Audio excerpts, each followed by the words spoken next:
जिस तरह घास को काटा जाता है उसकी सतह को हमवार करने के लिए, उसकी सरफेस को इवन करने के लिए, इसी तरह हमारी पर्सनालिटीज़ को दो अशख़ास ग्रूम करते हैं।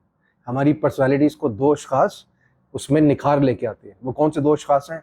एक हमारे बार्बर हैं, हमारे हेयर ड्रेसर, हमारे हजाम, और दूसरे कौन है? हमारे टेलर, हमारे दर्जी, हमारे फैशन डिज़ाइनर।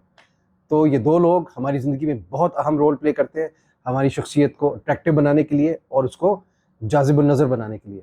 तो इन दो हज़रात से कंटिन्यूस राब्ते में रहें और ये जो बाल है अपने, इनको खूबसूरती से कटवाएं, सलीके से। आपकी एक तमीज़दार पर्सनैलिटी नज़र आनी चाहिए, बजाय इसके कि लंबे लंबे आपके बाल हों और आप इंसान की बजाय कुछ और मखलूक नज़र आए।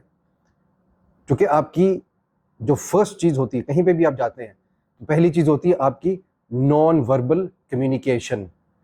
किसी जगह पे भी आप जाते हैं, स्पेशल इंटरव्यूज़ देने आप जॉब्स के जाते हैं, तो उसमें सबसे पहले आपकी अपीयरेंस होती है, नॉन वर्बल। आप कमरे में एंटर होते हैं, आपकी सर से लेकर पाँव तक एक जजमेंट होती है, अपीयरेंट। अब उसके साथ आप टैलेंटेड भी होने चाहिए, फिर आपकी कम्युनिकेशन भी होनी चाहिए अच्छी।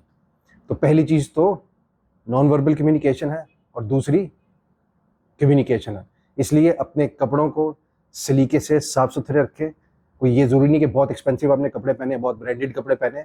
अगर आपने सिंपल कपड़े पहने, लेकिन वो साफ़ सुथरे और अच्छे वेल आयरन्ड होने चाहिए, इस्त्री होनी चाहिए, और बाल आपके सलीके से कूम्ड होने चाहिए, कंघी होनी चाहिए और अच्छे सलीके से कटे होने चाहिए।